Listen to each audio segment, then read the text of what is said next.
Siap Bang Ahid, terima kasih waktunya. Saya ingin sebenarnya banyak pertanyaan ini, tapi saya mencoba urutkan satu persatu.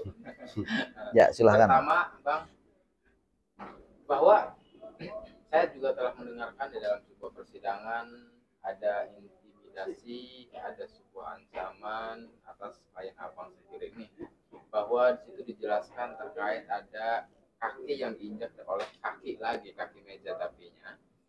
Terus kemudian ada sebuah senjata ya, itu ya pistol ya, yang ditodongkan. Terus ada bahasa dan sendiri tembak siapain gitu misalkan gitu.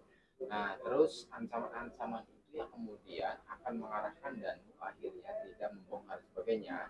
Padahal Danu itu kan sebenarnya tadi saya mendengarkan tanggal 31 Agustus, Ya, 12 betul. hari setelah kejadian itu ada pengakuan Danu di dalam sebuah BAP. Nah, kami mohon diperjelas kembali. Pertama adalah maksud daripada ancaman dan intimidasinya yang sebenarnya bagaimana, lalu kemudian terkait atau disandingkan dengan BAP pengakuan dan yang pertama yang tidak difollow-up, bagaimana Pak? Baik, menarik ini pertanyaannya. Jadi memang pada saat Danu memberikan keterangan, pada saat saudara Yosef sebagai terdakwa, itu akhirnya terungkap semua tentang bagaimana dan kemudian kenapa si Danu ini akhirnya baru saat ini bisa memberikan keterangan atau mau jujur terhadap apa yang terjadi atas kasus pembunuhan ibu dan anak Subang ini begitu. Nah, awalnya kalau kita lihat, kalau kita dengarkan keterangan begitu, Danu tadi di persidangan hari ini, Danu kan sebetulnya sudah mengakui dalam BAP-nya begitu. Itu oleh penyidik Polres Subang, saudara Adit ya, sama satu lagi Reza. Gitu. Nah itu memang Danu sudah mengakui tentang siapa sebetulnya pelaku dalam kasus pembunuhan ini begitu loh. Tapi itu terjadi pada tanggal 31 Agustus 2021. Ya. Nah, ini kemudian ketika Danu mengakui seperti ini, kemudian Danu meralat atau mencabut gitu, tidak mau menandatangani BAP. Kenapa? Nah, karena ternyata setelah kita konfirmasi dan klarifikasi pada saat persidangan, nah ternyata si Danu mendapat banyak sekali intimidasi, ancaman baik fisik maupun psikis yang memang kalau kami pun, kalau kita semua nih mendapat ancaman seperti itu juga bisa jadi sama kayak Danu begitu. Bayangkan orang biasa seperti Ramdhanu yang masih muda pada saat itu umurnya 20 ya masih ya. Ya. Dengan kondisi psikis Danu seperti itu, Siap. Dia beberapa kali ada sekitar 10 sampai 15 kali diajak pihak oknum dari kepolisian ini muter-muter begitu ya ke kafe, ke tempat-tempat tertentu diinterogasi tanpa didampingi oleh kuasa hukum maupun keluarga atau teman begitu ya. Nah, kemudian terjadinya sampai kemudian terjadi kekerasan baik fisik maupun psikis. Misalnya contohnya Danu sempat dilempar pisau tapi tidak kena, terus dengan senjata, terus kemudian kaki Danu diinjek dengan kaki meja, itu kan luar biasa sebetulnya sakitnya. Bayangkan Danu mau mengakui mau jujur mau membuka kasus tapi dia diintimidasi untuk tidak membuka kasus ini gitu. Nah, itu bisa kita rasakan bagaimana beratnya sebetulnya. Satu sih Danu harus berkorban ketika dia jujur, harus berkorban bahwa masa depan dia bisa jadi hancur karena dia menjadi seorang terdakwa dan terpidana. Kebebasan dia terenggut, dia potensi mendapat ancaman teror dan seterusnya. Nah, ini kemudian yang menjadi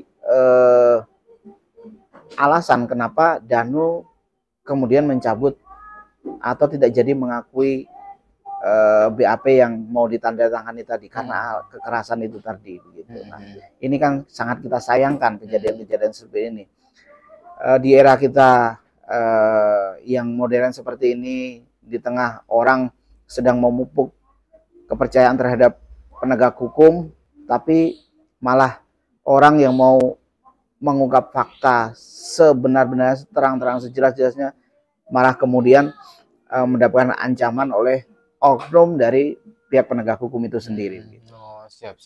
Baik, nyambung dari situ bahwa ada sebuah pengakuan tadi Bang ya, eh, bahwa menyebutkan nama secara spesifik pelakunya adalah A, B, C, D. Nah, lalu kemudian tidak di follow up, padahal ketika saat itu di follow up menjadi alat bukti. Nah, hal-hal yang kemudian diindikasikan tidak memfollow up ini, apakah ini adalah bagian dari sebuah perencanaan skenario tersebut, sang dalang, atau melalui tangan-tangan oknum dan sebagainya? Bagaimana pendapatnya, Abang? Kalau kami melihat bisa jadi itu bagian dari strategi bagaimana pihak-pihak tertentu yang memang diuntungkan atau berpotensi kepentingannya terusik itu men-setting persoalan ini agar tidak bisa terungkap secara cepat dan jelas begitu. Kalau kami melihatnya seperti itu, karena itu tadi efek dari memang bukti penyiksaan ini, kemudian kan Danu akhirnya menggugurkan keterangan dia pada tanggal 31 Agustus ini begitu. Nah, tidak di follow up-nya misalnya kekerasan-kekerasan ini, ya memang itu bagian dari skenario yang mereka bangun untuk bagaimana supaya permasalahan ini tetap kabur, persoalan ini tetap tidak terungkap gitu. Nah, kami berharap bahwa dari pihak kepolisian, dalam hal ini adalah penegaknya, penegak disiplin kepolisian, pihak Propam, untuk aware terhadap kasus ini, permasalahan ini, mengusut secara tuntas siapa pelaku dari penyiksaan terhadap saudara Ramdhanu atau klien kami ini. Nah, satu lagi Bang, terkait bahwa apakah ini juga nyambung adalah merupakan bagian skema atau skenario yang memang mencoba diindikasikan ada arah sebuah OJ dan sebagainya. Ada sebuah fakta persidangan tadi saya mendengarkan bahwa ketika kasus ini dianggap bahwa kasus besar oleh seluruh netizen masyarakat Indonesia ini, tetapi kemudian cara penyelesaiannya, salah satu interogasi yang telah dilaksanakan oleh para penyidik tersebut, misalkan Pak Yosef dipanggil ke SMA nih. Nah, interogasi yang ada itu kok sesimpel itu, sesederhana itu, misalkan apa Pak Yosef malam hari itu di mana tidurnya, misalkan di Istri Muda tadi. Ada sebuah pertanyaan juga dari Abang saat itu. Jujur, apakah ada pertanyaan lain? Katanya tidak ada. Artinya kan perimbangannya sangat jauh gitu loh, Bang. Pertama kasus besar, kemudian yang kedua adalah kok interogasinya sesimpel itu. Bagaimana menurut pendapat Abang? Ini yang kita sayangkan gitu. Kita sangat kecewa sekali dengan profesionalisme dari pihak-pihak yang memang tidak menangani persoalan ini secara serius untuk mengungkap kebenarannya begitu. Tadi ada beberapa atau banyak lah pertanyaan-pertanyaan disampaikan oleh rekan jaksa, majelis hakim maupun kami selaku kuasa hukum Ramdhanu gitu. Sangat kurang puas sekali dengan metode interogasi yang mereka sampaikan gitu. Karena banyak sekali kejanggalan-kejanggalan yang disampaikan oleh pihak kepolisian ini gitu. Contoh misalnya masalah keberadaan si Yosef atau keberadaan si Mimin Mimin Yosef pada saat kejadian gitu ya, pada malam itu. Nah, harusnya kan ini bisa digali secara jauh begitu.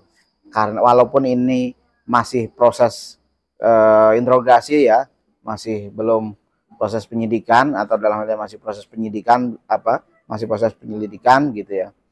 Nah, tapi patut diduga bahwa mereka ini adalah terkait dengan proses ini karena mereka adalah masih dalam lingkaran kejadian ini begitu. Karena kalau kita lihat pada saat pihak dari Polsek ini, Bapak Aceh, Bapak Dede, dan Bapak siapa namanya tadi satu lagi, Pak Kanit ya, Pak Karsa itu datang, itu kan memang menurut info yang dia dapat memang tidak ada kerusakan dari pintu tempat TKP begitu. Artinya apa? Dapat disimpulkan bahwa sebetulnya ini pelaku adalah bukan orang luar begitu, atau pelaku datangnya bukan tidak dari luar begitu. Nah, ketika pelaku ini bukan orang luar, harusnya mereka aware dong, harusnya mereka paham, baru mereka menyadari bahwa orang dalam lingkaran terdekat pelaku ini atau lingkaran dalam pelaku korban ini adalah ya mereka-mereka yang sedang diinterogasi itu gitu. Itu kemudian harusnya proses interogasi pertanyaannya tidak sesimpel yang tadi dijawab pada saat pemeriksaan di persidangan begitu. Harusnya tidak sesimpel itu. Harusnya selalu terus dikejar-kejar terus gitu. Misalnya pada saat ada pertanyaan dari kami, pada saat si Yosep di mana Yosep pada saat kejadian malam 17 ditanyakan ke saudara Mimin gitu. Nah, Yosep tinggal di rumah Mimin, terus kemudian datang tanggal 10 jam 10, terus kemudian keluar lagi jam 7 pagi gitu. Nah, harusnya kan digali lebih jauh.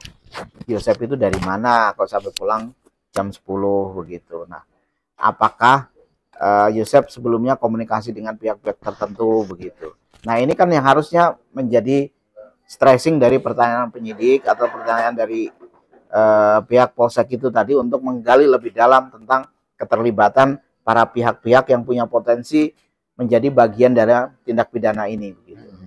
Baik, lagi Bang, bahwa ada sebuah keterangan dalam persidangan itu adalah tas yang berisi uang dan perhiasan emas itu. Kemudian keterangan dari Pak Karsa itu menyatakan ini adalah barang titipan. Lalu kemudian dikolaborasi dengan keterangan yang lain bahwa barang titipan ini akhirnya boleh dikembalikan sementara kepada pemiliknya atau keluarganya lah kira-kira. Nah, ternyata yang dikembalikan itu bukan hanya tas yang berisikan uang dan emas saja, tetapi ada juga termasuk mobil Yaris. Nah, dikembalikan sementara ini, bagaimana menurut pendapat Abang? Apakah ini adalah bagian juga termasuk daripada skenario itu? Nah, ini yang kami terus terang kami sangat keras sekali ya tadi untuk menanyakan masalah uang titipan ini, terus kemudian masalah mobil Yaris begitu. Memang ada kemudian bagian yang tidak terpisahkan atau tersusun secara sistematis untuk bagaimana kerangka kejadian tindak pidana ini terjadi dan terlindungi dengan rapi begitu. Misalnya kenapa sampai kemudian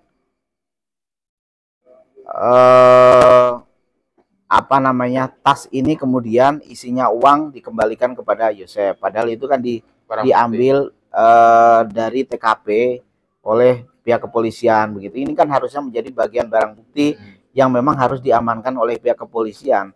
Tapi ketika kita tanya kenapa itu diberikan lagi kepada Yosep, padahal itu kan harusnya disita sebagai barang bukti begitu ya.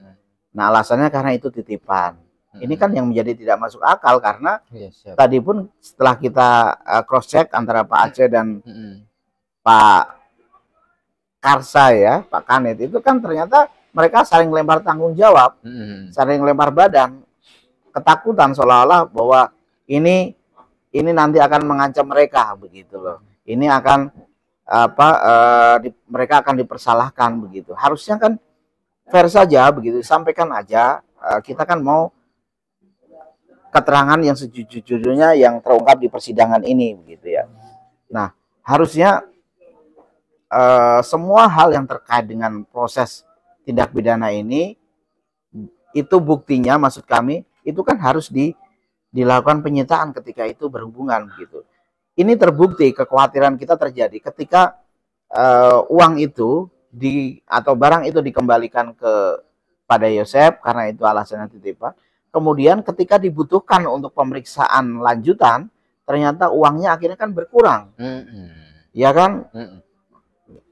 Nah, ini yang menjadi kekhawatiran kita kan itu. Nah, ini apa? Ini bisa dikatakan sebagai tindak pidana obstruction of justice yang memang sudah jelas pengaturannya, gitu loh.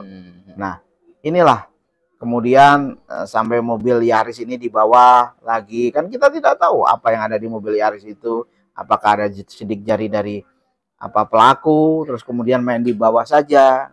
Nah, itu yang kita sayangkan begitu. Jadi memang seolah-olah ini dibuat supaya persoalan ini tidak terang dan akhirnya proses pengungkapan akan menjadi sangat lama sekali begitu. Ya Bang ya. Ya berarti terkait uang juga namanya barang bukti kan kalau sudah berkurang bisa aja jejaknya juga dihilang ya Bang. Betul, Nah, betul. kan dalam uang juga kan ada sidik jari juga kan Betul. dipegang dan sebagainya.